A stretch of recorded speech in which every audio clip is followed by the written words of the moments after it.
Hello students. In the previous lecture we have done the explanation or the reading part of a new chapter, The Little Fir Tree. So today we will be doing its exercise to start with its word meanings, right?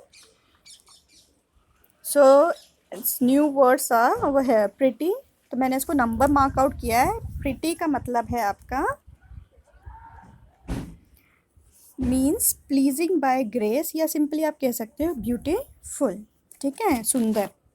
Second one is needles. Needles मतलब आपको मैंने explanation में बताया था सुई की तरह. ठीक है, तो इसको क्या बोल सकते हैं, थिन एंड पॉइंटेड. पर यहाँ पे जो चैप्टर में यूज हुआ है that is leaf of a conifer tree. Next one is leaves. Leaves का मतलब होता है लीफ, सिंपली पत्तियाँ, या ग्रीनरी के लिए हम जनरली उसको यूज़ करते हैं. गोल्ड, गोल्ड जो है एक मेटल है, या इसको अगर यहाँ पे यूज़ करें तो गोल्डन कलर या गोल्डन उसके लिए यूज़ किया गया है. स्टोल का मतलब चोरी कर लेना, ये चुराया, to steal. Clear this much. So ये आपके वर्ड मीनिंग हो गए. जब आप इसको नोटबुक्स में लिखोगे तो आप इसके साथ साथ वो भी करोगे, हिंदी मीनिंग्स भी लिख लेना. Now your next part is this one, tick the correct answer. ये आपको जो है अगर बुक्स हैं तो बुक में ही कर लेना, और अगर कॉपी में करोगे तो क्वेश्चन लिख के सीधे आंसर लिखना, तीनों पार्ट लिखने की ज़रूरत नहीं है. तो फर्स्ट वन करते हैं. The pretty little for tree was happy with gold leaves but. वो गोल्ड लीव्स के साथ खुश था बट. अब हम उसमें ऑप्शन देखेंगे. Goat came along at them.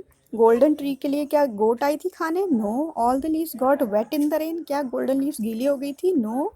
A man stole them. Golden leaves को मैन ने चोरी कर लिया था. तो इसका आंसर क्या होगा? Yes, the third one, the man stole them. This is the answer. Next one is the fir tree was sad. Fir tree जो है सैड क्यों था? Because it had yellow leaves. क्योंकि उसकी येलो लीव्स थी? No. Second, because it had needle like leaves. Yes, उसकी needle like leaves थी इसलिए वो दुखी था, क्योंकि नीडल लाइक लीव्स थी तो उसके ऊपर कोई बर्ड नहीं आता था, कोई उसके फ्रेंड नहीं बनते थे, इसलिए वो दुखी था.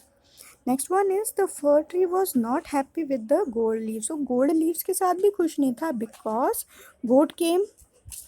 The goat came and ate them up. No, golden leaves को तो गोट ने खाया नहीं था. और man stole them. Yes, golden leaves को मैन ने चोरी कर लिया था. तो फर्स्ट और लास्ट आपका ऑलमोस्ट सेम ही आंसर है. नेक्स्ट पार्ट हम करते हैं ये वाला. ठीक है, that is building up again. आप चाहें तो इसको बुक में कर सकते हो, अगर आपके पास बुक अवेलेबल है. नहीं है तो आप इसको समझ लो. ये वाला जो पार्ट ग्रामर का है ये आपको बुक में ही करना है. जब भी आप बुक लो तब आप इसको कर लेना. ठीक है, तो इसको कर लेते हैं बेटा हम. यहाँ पे पहले पढ़ लेते हैं question. By changing the circle word to its opposite. कि जिन वर्ड्स को उन्होंने सर्कल किया है उसको हमने क्या करना है? ऑपोजिट लिख करना है. फिर रीराइट करना है दिस सेंटेंस. फिर इस सेंटेंस को रीराइट करना है. रीराइट मतलब दोबारा से लिखना है. One has been done for you. की पहला वाला आपके लिए किया गया है. तो पहला पढ़ के देख लेते हैं. I carry a little bag to school every day. तो इसने लिखा है I carry a light bag to school every day. और किसको सर्कल किया? लाइट को. तो उसको चेंज करके लाइट को क्या लिखा? आई कैरी अ हैवी. लाइट का क्या कर दिया? हैवी. बाकी पूरा सेंटेंस वैसा का वैसा रहेगा. इसी तरह से हम इसके अगले वाले क्वेश्चंस करेंगे. तो फर्स्ट क्वेश्चन है ये बी वाला जो है, रीना वन द रेस. तो क्या लिखा है? रीना ने रेस जीती. Reena won the race. अब हमने उसको वन को ऑपोजिट करना है. ठीक है, तो वन का ऑपोजिट क्या होता है? लूज. तो हम क्या लिखेंगे? Reena lose the race. ठीक है, Reena lose the race. Clear, ये हमारा फर्स्ट सेंटेंस हो गया. गॉट इट बेटा? ये आपका फर्स्ट सेंटेंस हो गया. नेक्स्ट वाला करते हैं बेटा. C part. सी पार्ट क्या है? I love eating vegetables. I love eating vegetable. तो अब हमें क्या करना है? लव को चेंज करना है. लव जो है आई लव ईटिंग वेजिटेबल्स को हम कैसे लिखेंगे वो लिखना है. तो हम इसको लिखेंगे आई लव का क्या ऑपोजिट होता है? I hate eating vegetables. Clear, ये हमारा बी पार्ट हो गया. ठीक है, नेक्स्ट करते हैं डी पार्ट. डी है, डी पार्ट है आपका this glass of milk is full. अब इसका आंसर फुल का हमें ऑपोजिट लिखना है. आपको क्या है, अभी तक आप थर्ड स्टैंडर्ड में थे तो आपको ऑपोजिट लिखना है. अब ये क्या है? ऑपोजिट ही पूछ रहा है पर सेंटेंस फॉर्म में पूछा जा रहा है आपसे. ठीक है, तो हम क्या लिखेंगे? दिस ग्लास ऑफ मिल्क, वो का वही सेंटेंस आएगा, इज, फुल का ऑपोजिट क्या होता है, एम्प्टी, एम्प्टी, ठीक है। और हमारा आंसर हो गया। हमने क्या किया, पूरा सेंटेंस वही है, बस हमने उसके सर्कल वर्ड को ऑपोजिट कर दिया। नेक्स्ट है the old man is wise, the old man is wise, wise का मतलब होता है समझदार, ठीक है। तो हम इसको क्या लिखेंगे,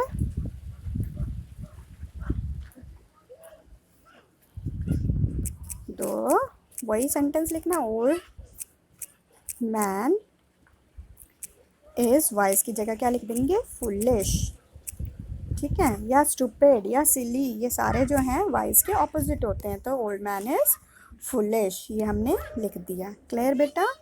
अब ये जो आपका नेक्स्ट पार्ट आ रहा है, दैट इज योर, ये वाला देखो बेटा, now give the opposite of the whole word by adding un and im. ये अन और इम जो है आपके वर्ड की स्टार्टिंग में यूज़ होता है, मतलब वर्ड को शुरू होने से पहले यूज़ होता है। पहले जब यूज़ होता है तो हम उसको बोलते हैं एक तरीके से, ये आपको, अभी तो आप इसको इसी सेंस में कर रहे हैं, पर क्वेश्चन में ये आपको ऐसे भी आ सकता है, प्रीफिक्स।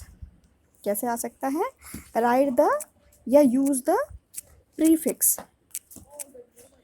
प्रीफिक्स, प्रीफिक्स का मतलब वर्ड से पहले यूज़ करना, ठीक है। तो कैसे आ सकता है, ये वर्ड का प्रीफिक्स, ही याद रखना है आपको। प्रीफिक्स यूज़ कर रहे हैं हम, इनको क्या कह सकते हैं, हम इसको प्रीफिक्स कह सकते हैं, ठीक है बेटा। क्या कह रहे हैं हम इसको, प्रीफिक्स।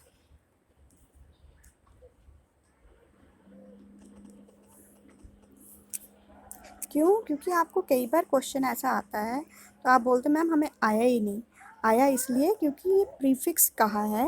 तो प्रीफिक्स जो है आपके लिए नया वर्ड है, प्रीफिक्स और सुफिक्स हम दोनों ही करेंगे। तो यहाँ पे हम प्रीफिक्स कर रहे हैं, प्रीफिक्स का मतलब वर्ड से पहले उसके आगे कुछ लग जाएगा तो वो वर्ड का पूरा मीनिंग ही बदल देता है। कैसे, अब हम ये सारे करेंगे तो हमें पता चल जाएगा कैसे बदल देता है उनके मीनिंग्स को, ठीक है। तो पहला वाला है हैप्पी, हैप्पी का ऑपोजिट क्या होता है, अनहैप्पी।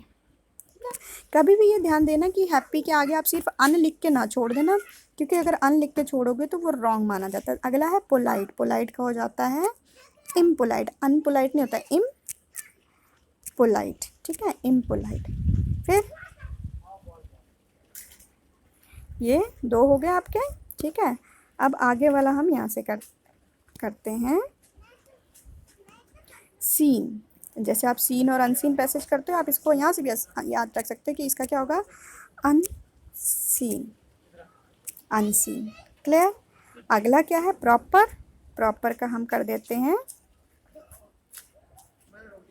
प्रॉपर का हमने कर दिया इम्प्रॉपर, इम्प्रॉपर, ठीक है। ये दो फिर से समझ आए, तो ये हमारे दो के आंसर आ गए। नेक्स्ट करते हैं, बस इसमें हमारे को क्या ध्यान देना, इन्होंने पहले बता दिया कि हमने इसका तो ऑपोजिट बनाना है, और बनाना कैसे है, यूज़ करना है हमने अन और इन यूज़ करके, ठीक है, अन और इन। तो लकी का हो जाता है अनलकी, क्या हो जाता है, अनलकी। फिर आ जाता है पॉसिबल का, तो पॉसिबल का होता है हमारा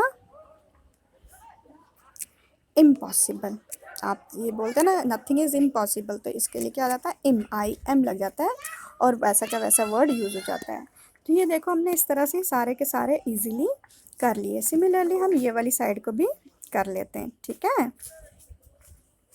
इम्पॉर्टेंट, बस ध्यान क्या देना है कि हम लिख रहे हैं ऑपोजिट, ऑपोजिट तो हम वैसे भी याद करके लिखते हैं, पर यहाँ पे हम अन और इम यूज़ कर रहे हैं। तो अन और इम क्या है यहाँ पे, वो है हमारे प्रीफिक्स। प्रीफिक्स मतलब वर्ड से शुरू होने से पहले हम उसको यूज़ करते हैं, तो इसलिए प्रीफिक्स। इम्पॉर्टेंट का हो जाता है अनइम्पॉर्टेंट, अनइम्पॉर्टेंट, ठीक है, अनइम्पॉर्टेंट। नेक्स्ट है हमारा, नेक्स्ट है आपका परफेक्ट, परफेक्ट का हो जाता है इम्परफेक्ट, इम्परफेक्ट। अच्छा, अब फिर से हम दो दो करके कर लेते हैं। नेक्स्ट हम करते हैं ये वाला, ठीक। आपका वर्ड है हेल्दी, क्या वर्ड है, हेल्दी, ठीक है। तो उसका हो जाएगा अनहेल्दी, अनहेल्दी। क्लियर। और उसके आगे है सेफ, सेफ का हो जाता है अनसेफ। सब जगह सिर्फ हम लोग अन और इम यूज़ कर रहे हैं, ठीक है। एक बार आप इसको पढ़ोगे तो आपको ये चीज़ें याद हो जाएंगी कि हम किस में अन, किस में कुछ, और ये वर्ड जो है ज़्यादातर कॉमन होते हैं कि यूज़ करते ही करते हैं हम लोग, ठीक है।